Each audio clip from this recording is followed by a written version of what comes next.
Welcome back to Expert Instruction, the Teach by Design podcast, where we dive deeper into the research surrounding student behavior by talking with the people implementing these practices, where they work, and with the students they support. I'm Megan Cave. And I'm Nadia Sampson. It's May. You guys, the end of the school year is upon us. Maybe some of you, it's like right around the corner. And somehow, simultaneously, it feels like the home stretch. And also like maybe there's not enough time to do all the things that need to be done. Feeling it. Personally, the last few weeks have been a real sprint, and boy, am I tired. But here we are. We keep going. Here we are. May is also Mental Health Awareness Month.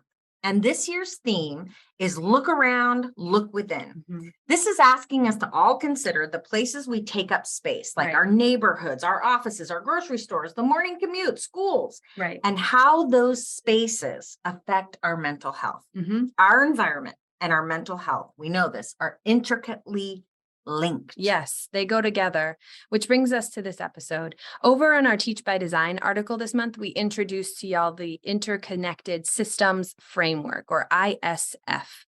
Essentially, the ISF is a process for integrating school mental health systems, practices, and data into your existing PBIS framework, which makes it so efficient to get students those supports. We're going to dive a little bit deeper into that conversation by sharing 2 interviews with you. And first up is Megan Schultz. Megan is the community coordinator for an organization in Lane County called the 15th Night. Locally, the 15th Night is an organization that's committed to serving unaccompanied students experiencing homelessness by connecting them with the school and community resources that they need. She's going to tell us a little bit more about that work. Megan, thanks so much for joining us today. Thank you for having me. Yes, of course. So we wanted to talk with you a little bit about the things that your organization is doing and the ways that you're able to help students get access and get connected with the supports and the services and the resources that they need to keep being successful, not just in school, but to be thriving members within the community. So you're a member of the 15th Night here in Eugene. So talk to us a little bit about what that is. Tell us, what's 15th Night? How did it start? What was the problem you were trying to solve? And why was this the solution you went with? Yeah, so 15th Night started back in late 2015, early 2016. Mm-hmm. And it was really a effort by our former Eugene City Manager, John Reese, who was trying to figure out, as a community, how do we start to address this issue of homelessness? And he had a conversation with Looking Glass Community Services, which is one of our community's longest standing at-risk youth organizations. And they shared an observation that they had made that a youth who is new to the street, that we as a community have a narrow window of time to intervene before they're likely to experience chronic homelessness. Okay. And that narrow window of time was 2 weeks. And so when John heard that, he said, well, as a community, how do we ensure that no youth would ever have to choose to spend a 15th night on the street? So that's how the name 15th Night came to be. Got you. It's really no nights. It's yes, nights, right? Yeah. Right? And so 15th Night is really truly a collaborative community effort to try and address youth homelessness. That is our main focus, but it also is what led us to the schools. Yes, of course. So when we started, when you think about youth homelessness in a community, it can be really overwhelming when you start looking at the numbers and what are the issues and the challenges that are, youth who are navigating homelessness are facing, or how did they even get there? And, do we focus on prevention or intervention? Like, where do you even start, right? Yes, the problem is huge. Right. And so it's like information paralysis. Yes, we talk about that all the time in our work, where there's so many aspects to something that you can talk about homelessness, but you're like, I could approach this from so many different directions. So where do you start? Mm-hmm. Right. And I think people, we get afraid of like, are we starting in the wrong place? Yes. The answer is you just need to start someplace. Just do it. Yeah. Right. And so what they chose to do was start with students who are identified by the schools as unaccompanied. So there are different definitions. The Department of Education has different definitions of homelessness for students kindergarten through 12th grade. Okay. And so you can be like homeless with your family, living in a shelter, living in a hotel, living in a car, doubled up, which means you're living with another family or someone, right? Well, one of the definitions is unaccompanied, and unaccompanied means that you are a student who is navigating school life and homelessness without your parent or guardian. So you're basically doing it on your own. You're on your own. You're on your own. And when we started the 15th night, we were really just focused on the two school districts here in Eugene, which are 4J and Bethel school districts. Got it. And between those two school districts, back when we started, there were about 390 unaccompanied students identified by those schools. So there is a federal act called the McKinney-Vento Act. Yes. Tell us about that a little bit. So the McKinney-Vento Act, in a nutshell, protects the educational rights of students who have been identified as homeless. So there are special protections around educational rights for those students, and there's access to some resources and services if you've been identified. Okay. The trick is being identified. Yeah. And the school districts have to have somebody. In the bigger school districts, they're actual staff people, and that's what their job is. They are the McKinney-Vento liaisons to identify students who benefit. Yeah, I was really curious about that. It's like, how are students identified? So they self-identify, or these folks that. It's complicated. Okay. I mean, so when you're registering for school, you may, or your family may self-identify as that we are experiencing homelessness or we're unstably housed. But when we're talking about the unaccompanied, they don't see themselves as homeless. Like, they would not say, I'm homeless. What they would say is, I got kicked out 3 weeks ago and I can't get back into my house, and I'm staying on my cousin's couch. I'm living in my car. My parents left town and I'm staying with a friend, but I don't know how long. So because they're staying in somebody's house. Yeah, they have a house where they're sleeping. Right. Or, I slept in my car a couple of nights. I'm not homeless. Right. So it's really tricky, but the schools are pretty savvy. They have their ways. Yeah. Listening for certain words. Yeah. Yeah.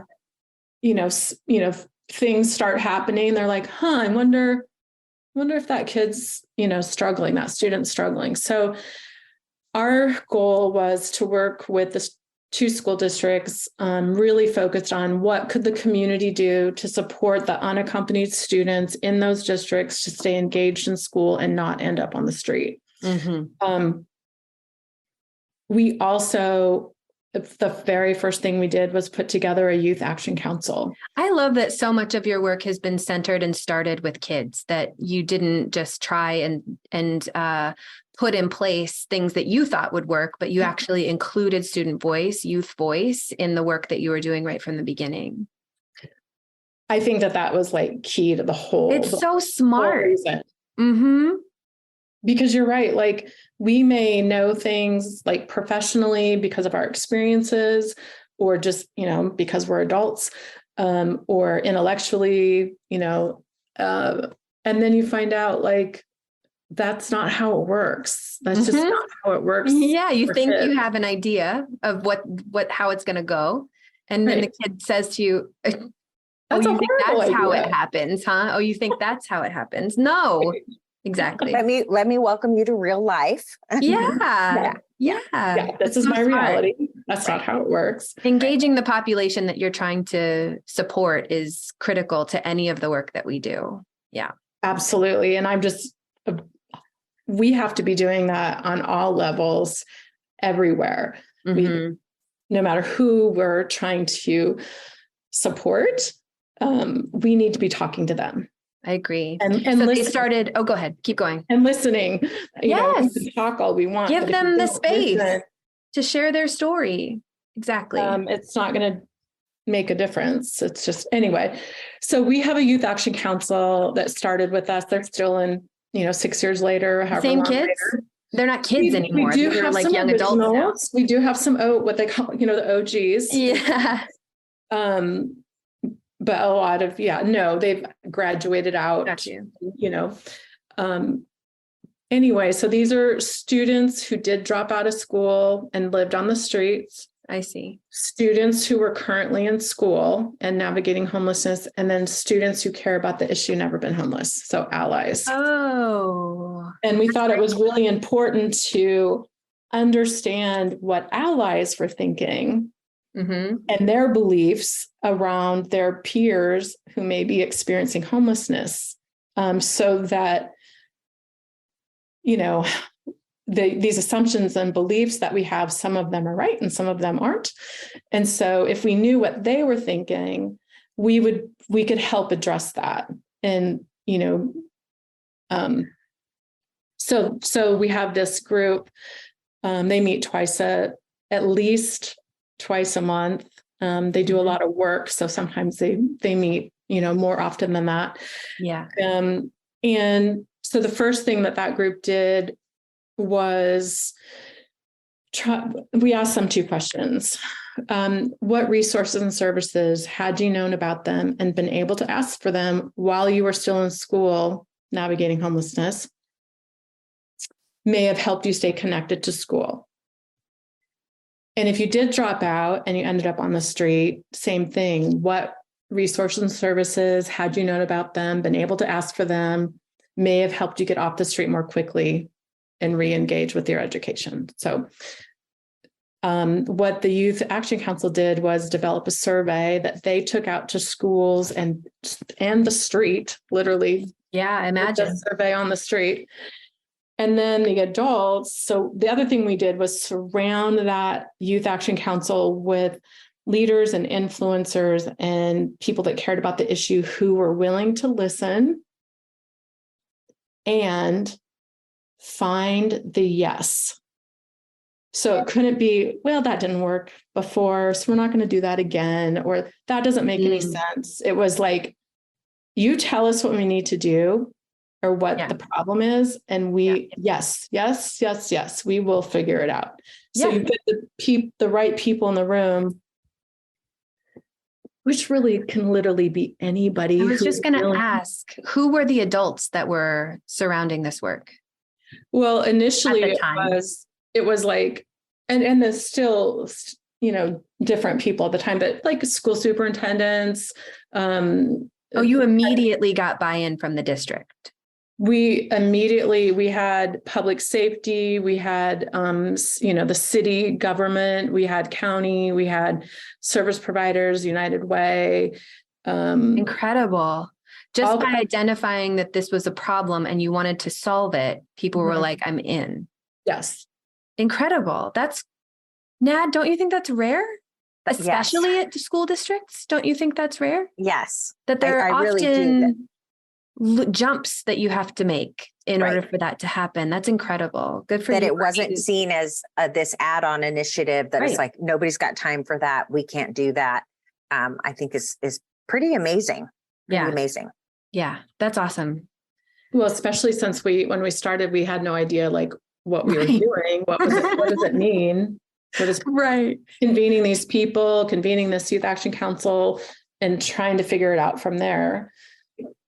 And we always say without that leadership, without the people that can actually enforce or provide resources or do that kind of decision making, things stall. If they're not in the room, it's like, oh, well, I have to go ask so-and-so, and then things stall. And we see that all the time in school and certainly out in the world. So yeah, great. Right. And I think also that the problem was specific. It wasn't youth homelessness. It wasn't even just students who were homeless. It was a specific group of students. A demographic within that population. And I think it felt doable. Yeah. Right? It felt like we can get our arms around this. Yeah. You know, we can get some wins off, you know, from this. And I think that that's probably why a lot of the leaders were able to even get off the ground. Right. That came in. So anyway, so we had this survey asking those questions that the youth were doing. And then the adults did it with like schools and library. I mean, anybody that service providers, anybody we thought was having connection with these unaccompanied students. So between, us, the adults doing the surveying and the youth doing the surveying, we came up with this list of 65 different things. Crazy how long this list is. Yeah. And it's the easy stuff like food, shoes, clothes. Sure. Yeah. And it's the basics. hard stuff. What was the hard stuff? And what the hard stuff still is. Yeah. Housing, shelter, drug and alcohol treatment, family mediation. Mm-hmm. So we had this list. And then what we did is we went out into our community and we showed service providers and organizations, anyone basically, and said, here's this list of 65 things. And we're trying to support these students in Fort J. Bethel who are unaccompanied. Do you do any of these things? And would you do them for these specific students? And I'm not lying. Everybody said yes. Yeah. Like every organization, everybody said yes. Wow. And, we were coming with nothing, no funding, nothing. Yeah. Just to ask, like, would you? Yeah. Would you? And it was like, everybody said, yeah. And they would look at the 65 things and they say, well, we do these 3 things. That's awesome. We may do them for a different population of kids, but we can do them. But we could do them. Yeah. So sure. We're set up to do this stuff. So why not do that for these kids? Yeah. Right. So that ended up building this network, which is now about 40 to 50 organizations that are a part of this huge network. Does it continue to grow? I imagine it would. Oh, every day. Like I get emails every day from people. What I say now, and I said this at the beginning, was we need everyone to play in this sandbox. Yeah. And anyone and everyone is welcome to do so. I, as the, community coordinator, I just have to figure out where to plug you in. That's my job. So we have the 65 things, we have a network, we know what students, right? And then we're like, the other thing we know is that if a student is vulnerable enough to ask somebody for help, that person needs to be able to deliver, because if they can't, then that student may never ask somebody again. And so we have one, in our heads, we have one chance. Yeah. Got one chance. And so what can the community do to make sure that if a student asks you for something, that you are able to deliver? Yes. Yeah. So we reached out to our tech community here and said, hey, how do we connect these students to this network of resources and services in real time?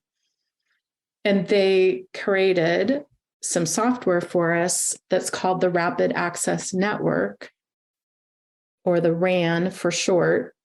And what it does is it works through a text message and an email. Is it an app? No, it's a web-based. Okay. You can do it like a form you fill out. Yeah. Well, yeah, kind of. Yeah, I guess it is. It's an online form. So if you are a school counselor or you are a service provider in one of the organizations that we work with, and you have a student that says they need shoes and mental health services.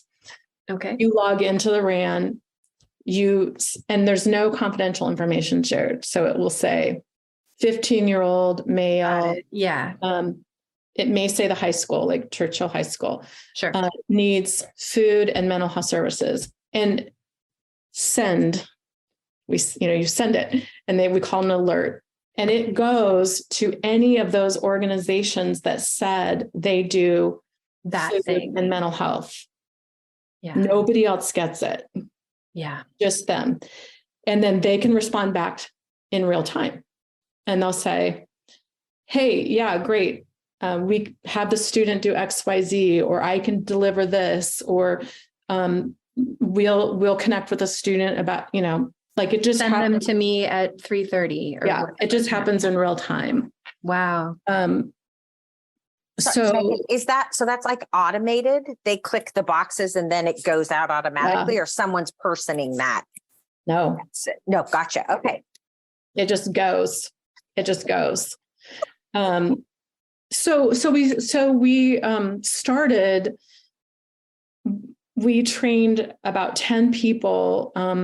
This happened really fast. So when you are listening to youth, and you have a specific goal, and you have the people in the room who can make things happen, right? It's incredible, right? So within 7 months, we were launching the RAN. From idea to... Yeah. Well, from we have a youth action council. From that. 7 months? About 7 months. That's so unheard of. So we wanted to make sure it worked. Right? Yeah. Like for real, right? Yeah.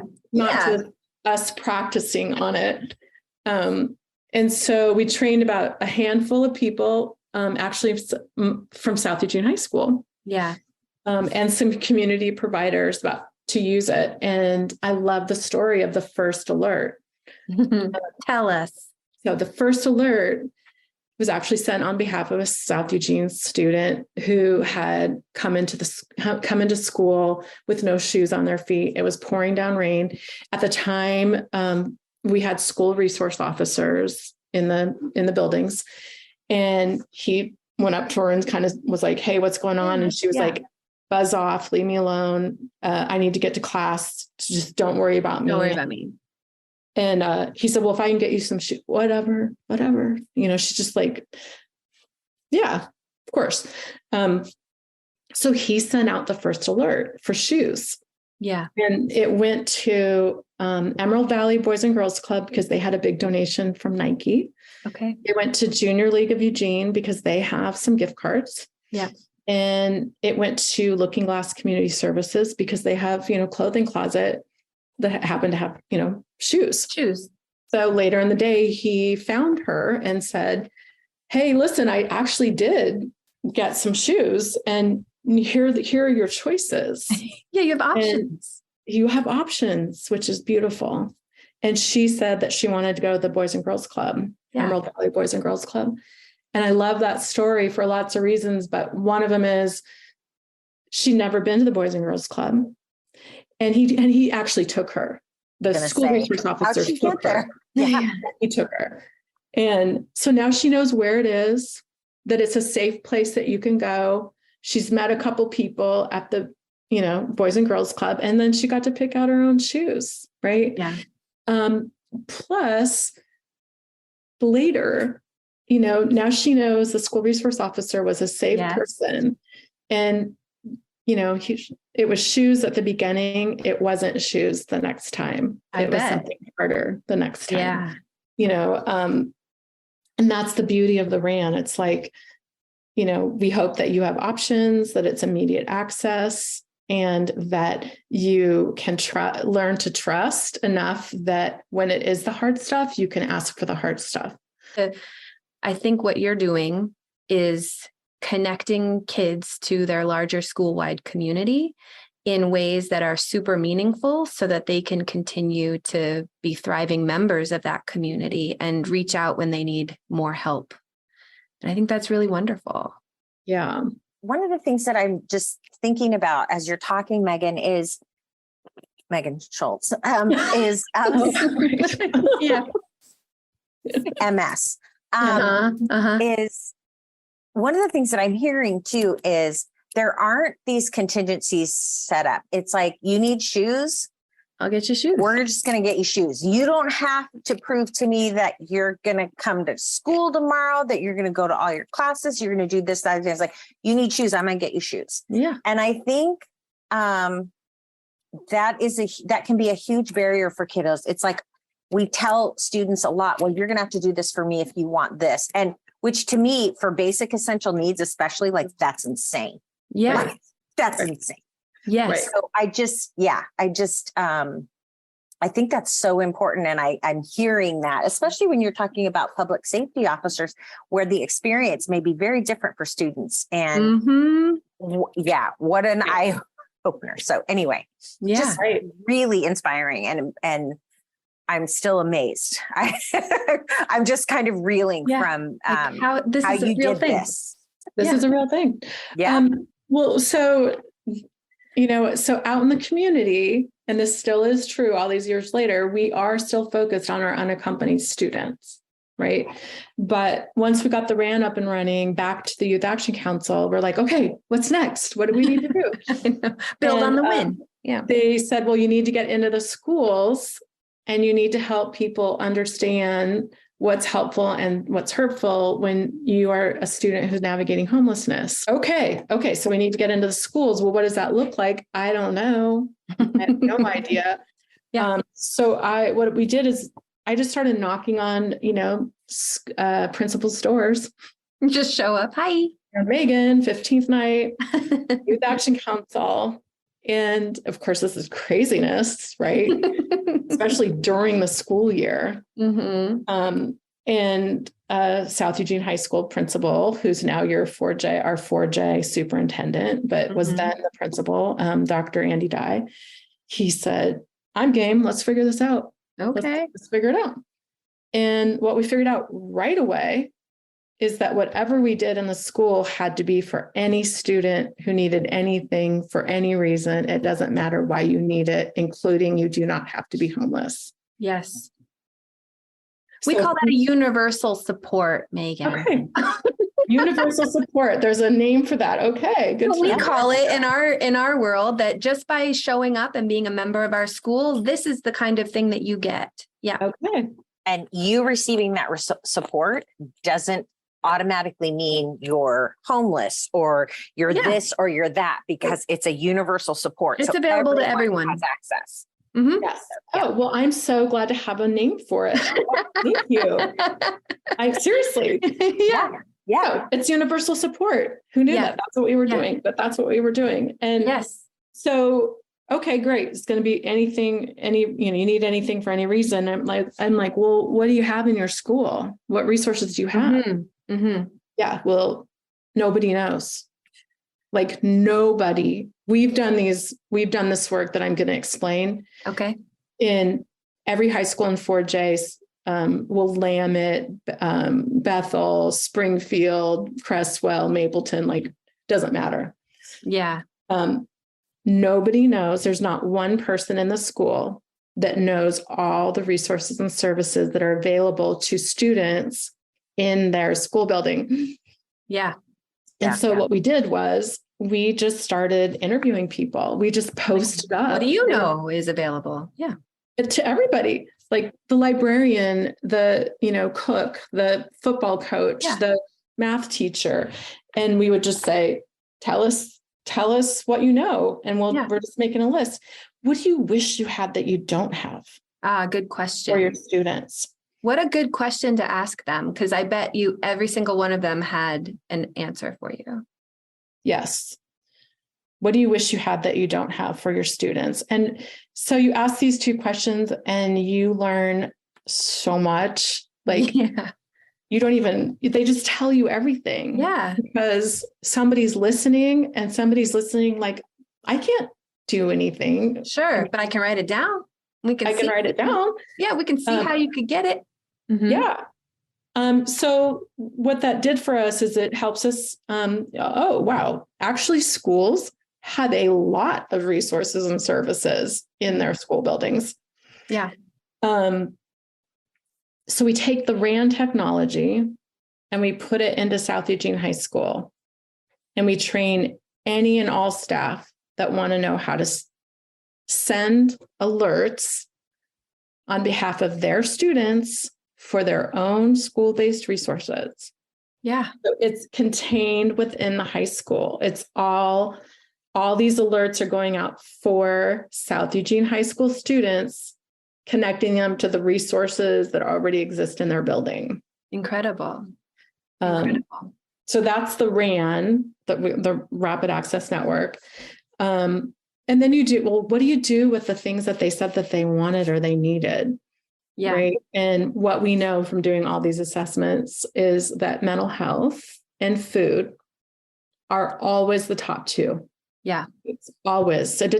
Prior to COVID, this was true. After COVID, it's more true. Food and mental health are always the top. And then after that, it looks really different in each school about what our top priority needs. And sometimes it's a need like, this policy needs to change, or we need more, we need another refrigerator in the such and such, whatever it is. And so we give a report back to, so we didn't do this at South Eugene. I don't know why. It wasn't until 2 years ago when one of my team members said, "Why aren't we asking students these questions?" I was like, "Oh my God, why aren't we asking students? Why aren't we? We've been asking them all along. Why aren't we asking them now? Why aren't we asking them? Oh my gosh." And so we developed a little lesson plan that basically has the students go their homework as we give them a scenario that will say something like, your best friend is telling you that they don't have enough food in their house. How might you help her? Can you find that resource in your school? So we have a list of resources. We already know what their resources are. Sure. So the scenarios are based on things that we already know that they could go get. And then the next day they come back and we talk about, who did you ask? Did you find what you needed? What was that experience like? Yeah. And same thing, kind of like, what do you wish you had? It's this class discussion at that point. Nat and I have talked a lot about this too, that recently, especially like there's coming off of the pandemic, there's a lot of resources that are needed in the community for kids and for adults. But if we're talking about resources and services that are needed for kids, the easiest place, the most efficient place to administer those services is through schools. And at some point, the school becomes a community center that happens to focus on learning.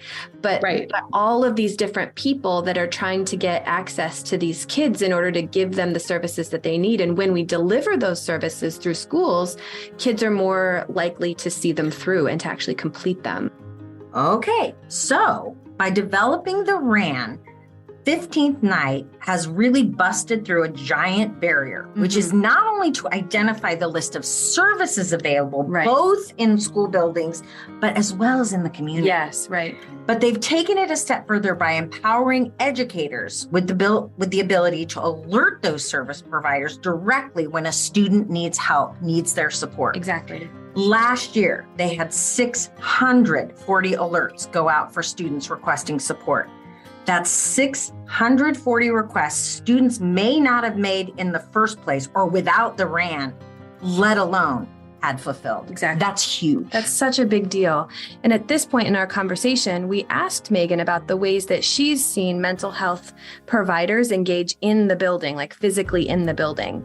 She shared how one district has added mental health professionals in schools as staff members, along with how a couple of organizations have made more direct partnerships with those high schools.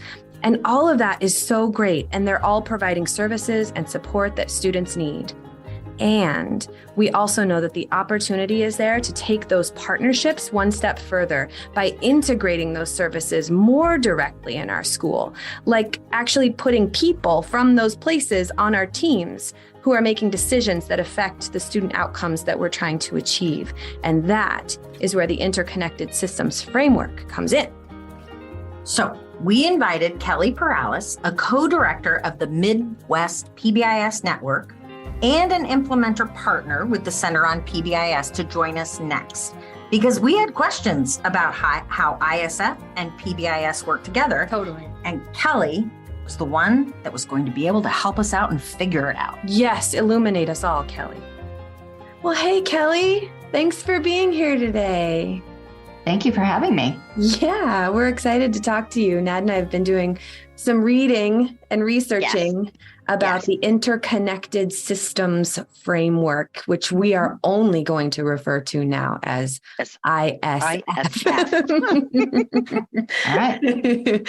Yeah, it's a mouthful otherwise, last little syllables. So we're talking to you today about that. We had a lot of questions for you. So the first thing we wanted to start with is, where did this idea come from to what was the problem that you all were looking to solve, or someone was looking to solve, and why was this particular thing the way to solve it? Yeah, and it was actually a group of leaders from our Center on PBIS, as well as the National Center for School Mental Health, who began coalescing around concerns for not only acting out problem behavior in school, but also kids who had high rates of anxiety, depression. We are learning a lot more about the impact of trauma. Mm-hmm. And there was also the pieces that we knew we were maybe missing, that in PBIS, it seemed like schools do really well at tier 1, kind of know what to do for kids one at a time, but struggle with targeting certain aspects of supports for kids at tier 2, or missing kids who maybe are suffering in silence in schools, those kids with the internalizing concerns. Right. And on the school mental health side, it was knowing that providing mental health services to kids during the school day can be beneficial, making easier access, cutting down on some of the things that get in the way. Yet it was mostly being provided in a disconnected way from what was happening in schools. And so this really large, actually, group of thought partners came together and started working through how could we take the benefits of what we do in PBIS and what we do in school mental health and bring them together. Yeah, nice. So what are those? What is ISF? Mm-hmm. What's your definition of it? We've been trying to come up with one on our own. I want to hear from you what it is. Well, I'll tell you, the first thing is maybe to say what it's not. And what it's not is something new or different.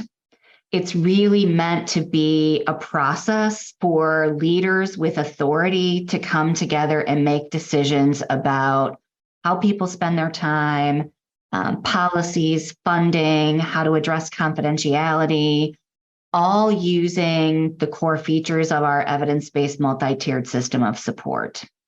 And the big messages are, we want a single system of delivery so that no matter who is delivering the practice or intervention, so clinician hired by a community mental health partner or a school counselor or social worker, for example, we want decisions to be made by teams in schools, in districts, so that people can come together around school and community data to decide what are the issues or challenges for kids and what should be done for all, for some, and for a few.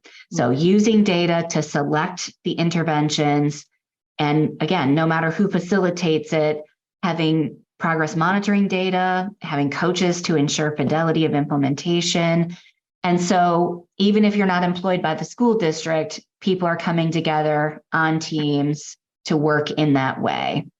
And it's moving beyond access. I mentioned a few minutes ago, access is important because kids can't benefit from interventions that they don't have access to.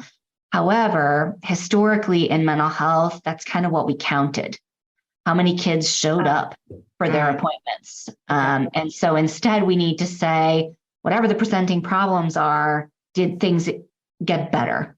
Whether that means something decreased or increased, whichever trend we want the data to move. And so access is not enough is kind of one of our big messages that we want to see improved outcomes and impact for kids. Yes. Another piece, I already mentioned using a multi-tiered system of support. The final thing that we've been talking about, and I don't know if there's any silver lining of the last few years, it's that everyone recognizes that we do have a mental health crisis in our country. And so the other big message that we've coalesced around is that mental health is for all. And we've got to be creating those safe, predictable, consistent, nurturing environments that support our adults. We've got a workforce capacity issue right now, a shortage of educators and mental health providers. And so we really need to bolster ensuring that adults have what they need for their own mental health and wellness, and then that we equip them not only with professional development, but that ongoing coaching that's needed to help them in their roles in supporting the needs for our students right now.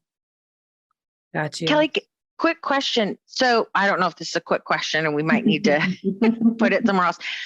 So you're using data for decision making, and you're using data initially to figure out which students might need a targeted mental health intervention. Or am I reading this right? In the same way that we look at students that are being successful at tier 1, but then what data are you looking at? Are you looking at some of the same data to identify students? Yeah, that's a great clarifying question. I mean, certainly in schools, someone's already looking at attendance and grades and discipline. We're saying, let's expand that data. Right. Both in school, things like when else are kids leaving the instructional environment, either requesting to see a counselor or going down to a nurse maybe with headaches and stomach aches and other somatic complaints. Encouraging the use of universal screening to identify potential risk. And then it's also other community data. I mean, first of all, what do we have by way of youth perception data? Most states have some sort of, whether it's the YRBS, Youth Behavior Risk Screener. I might not have that right. You'll edit that out, I'm sure. It's my favorite, trying to figure out what an acronym stands for. It is, yeah. Youth perception, where they're saying by their own, reporting some risk and protective factor concern. Family surveys about their perception and perspective.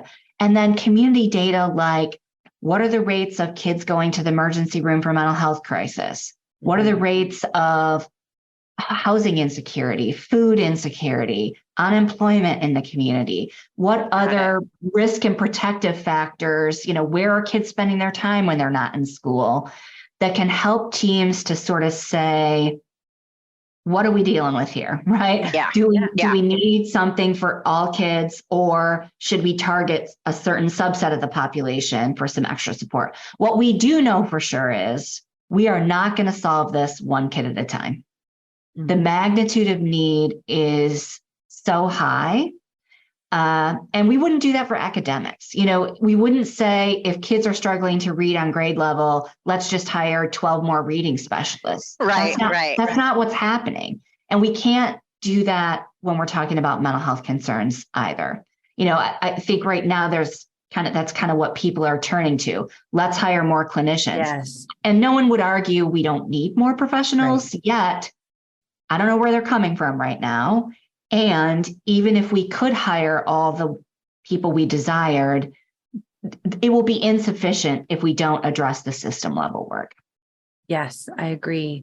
And so when you're talking about a multi-tiered system of support, a lot of the schools that we work with obviously are implementing PBIS. Yep. And part of the outcomes, like the definition of this framework, is to address student mental health concerns. And so to me, when I was learning about the work that you do, it's like we're taking the foundational elements of PBIS and those multi-tiered systems of support, and we're deliberately defining the systems, practices, and data related to school mental health so that teams can integrate those into their existing process and get those perspectives at the table so that they get a more comprehensive view of what's going on in their building. And they get the added benefit of having someone on the team who has an understanding of the interventions that are available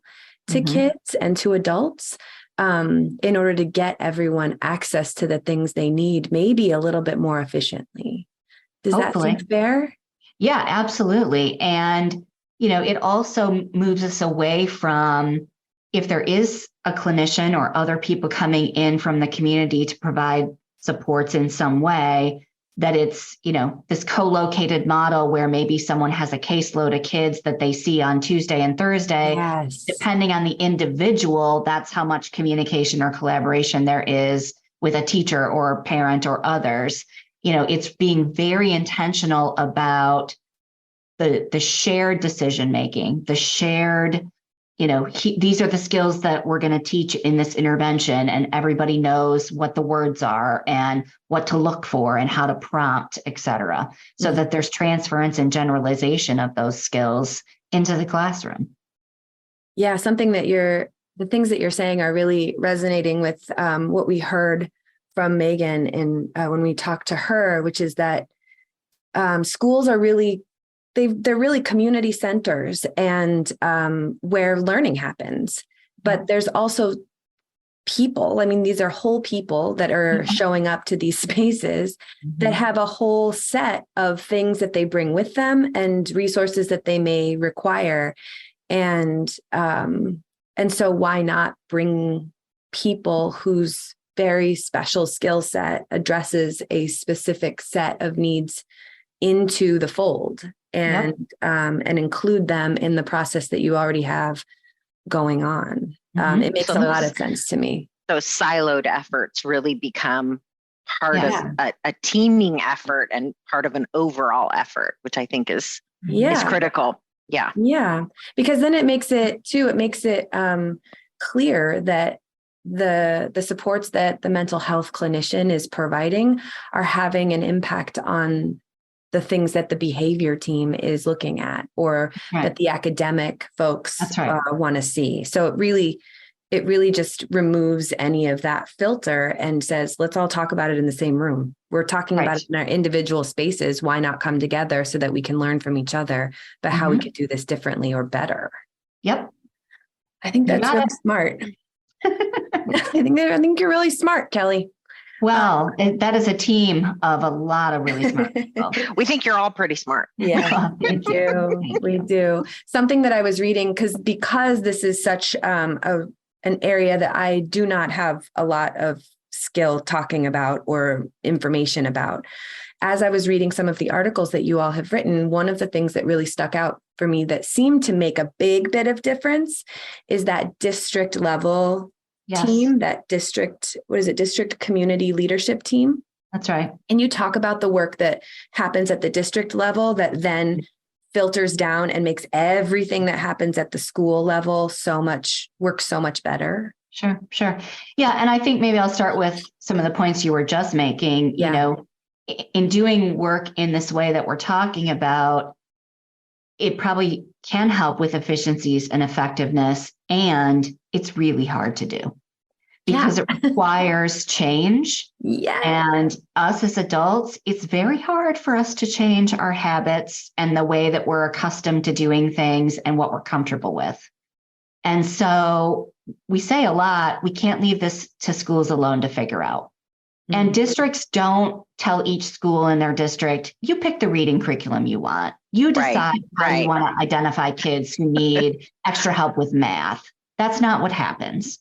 Right. So we have to have the people with authority who are going to be able to support, whether it's clinicians or others who are working in this new way to do their work. And so what we talk about is that the leadership at the district and community level, they have to come together to make some decisions, ideally first, although things are going to be happening in schools to address, crises. And of course, there's already work happening. They have to organize themselves around, if they are going to use the universal screener, what's their process for selecting that instrument and setting up the parameters of consent and how they're going to use the data and all of the things that are connected to that system. Mm-hmm. It really is the leadership who just, they can make decisions about how people spend their time and what decisions they're going to have about confidentiality. That comes up every single time when we're talking with folks about this idea of people coming together in teams to share data and make decisions together. And it's an important topic, and we can't let it get in the way of getting kids connected to the care that they need. Right. One of the things that that struck me around that leadership team was decisions related to funding.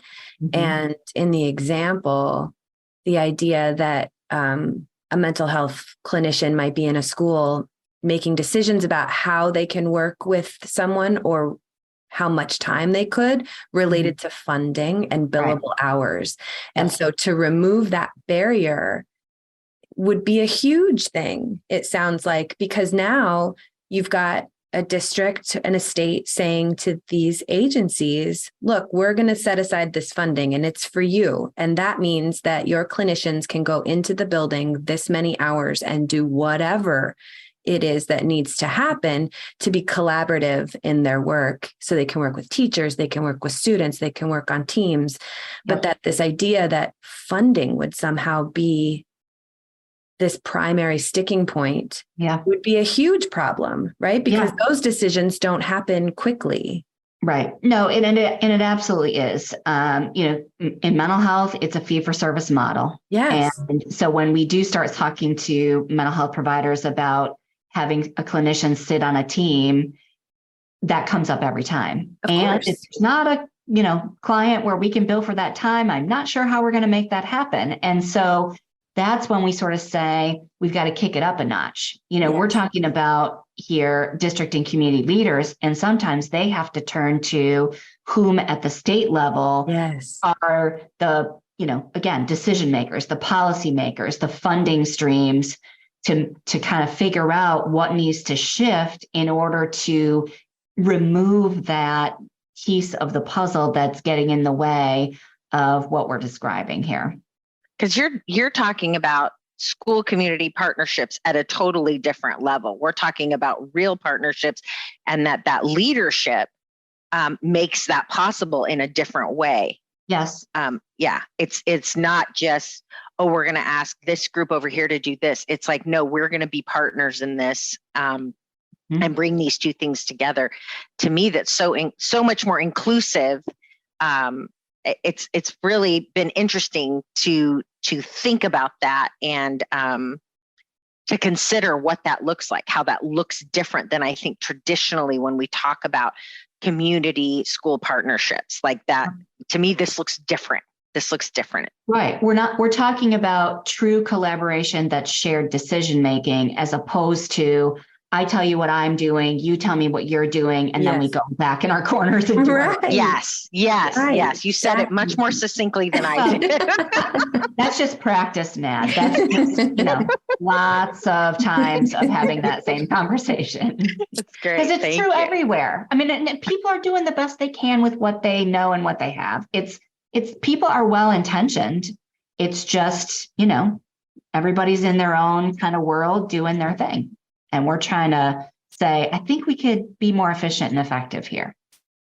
I'm not sure where to go. I think because the question that I have relates to what does this look like once you're down at the building level?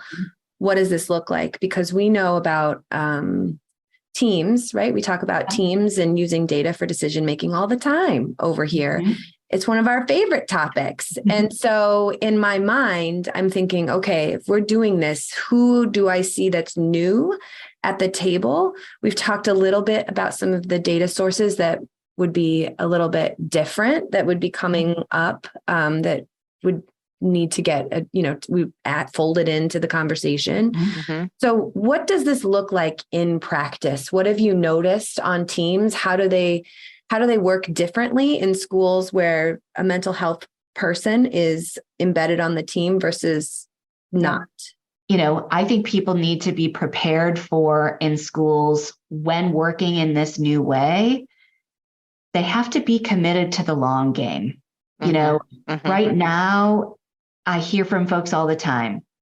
We're constantly responding to crisis. We're constantly putting out fires. We have all these kids with significant need. Yes.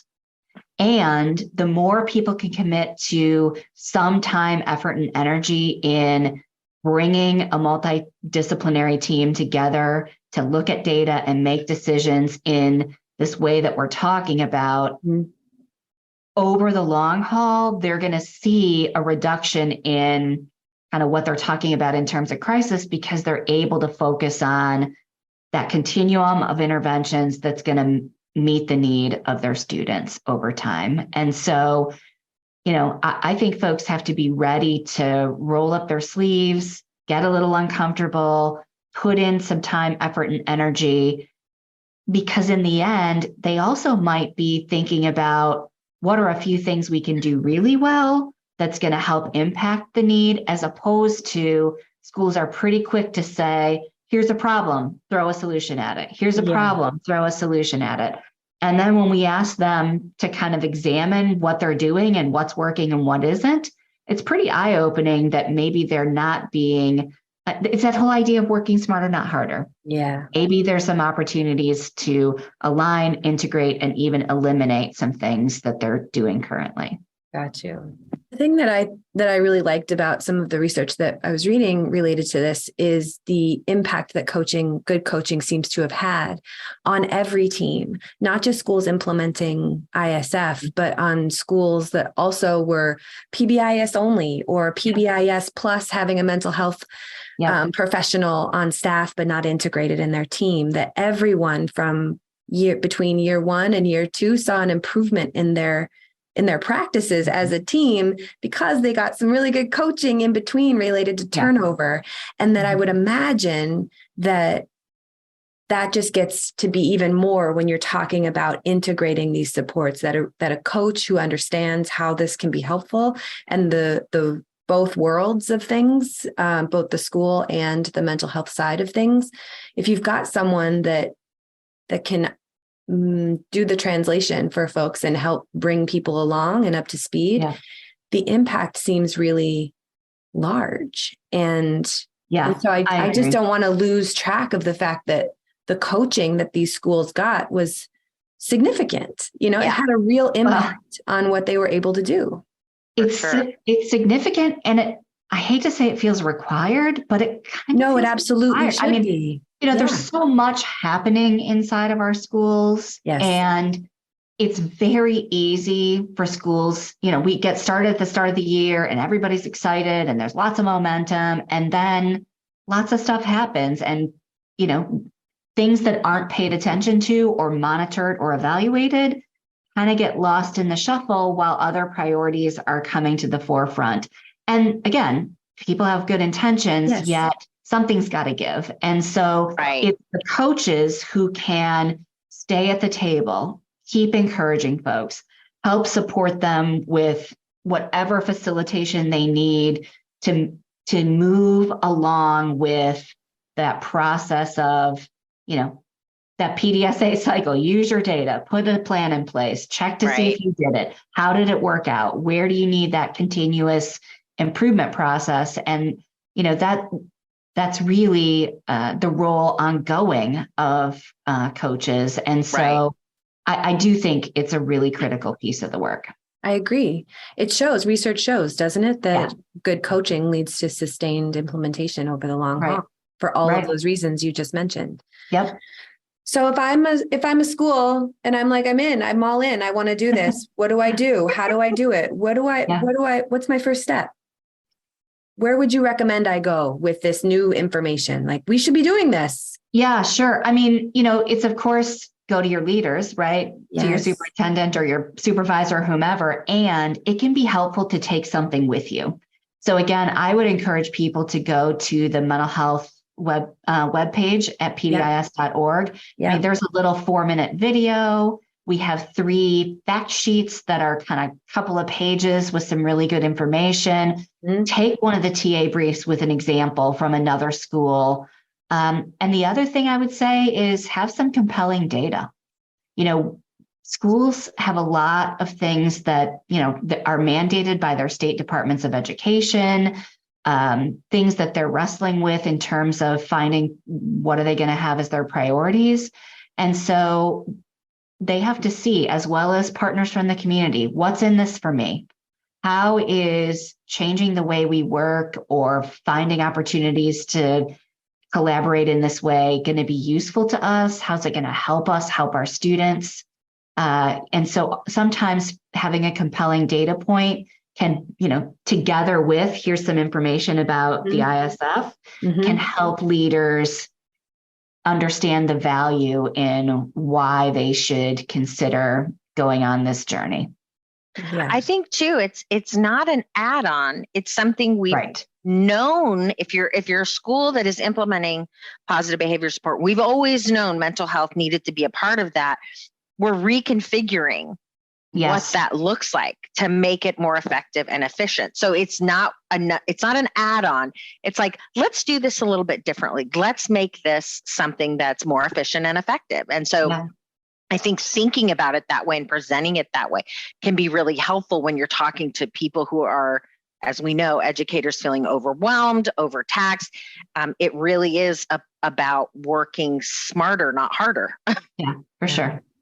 And it's also, I think, a really nice place to give such a large problem a starting place, right? That there's a way that we can take all of the things that we're already doing and make them fit seamlessly into what we're doing on paper, right? That we actually need to now work toward committing actual time and energy with people into making this work in practice, but that this gives us a place to start. If we're feeling overwhelmed by the impact of the last few years and the things that we're seeing related to mental health in our students and our staff, that this gives us a nice entry point into then developing, like you said, over the long haul, what is the solution going to look like? Right. I really appreciate this, Kelly. This has been so helpful into making this piece of the puzzle come together for us. We appreciate your time and all of the work that you guys continue to do. All right. Awesome. Exciting. Very exciting. Thanks.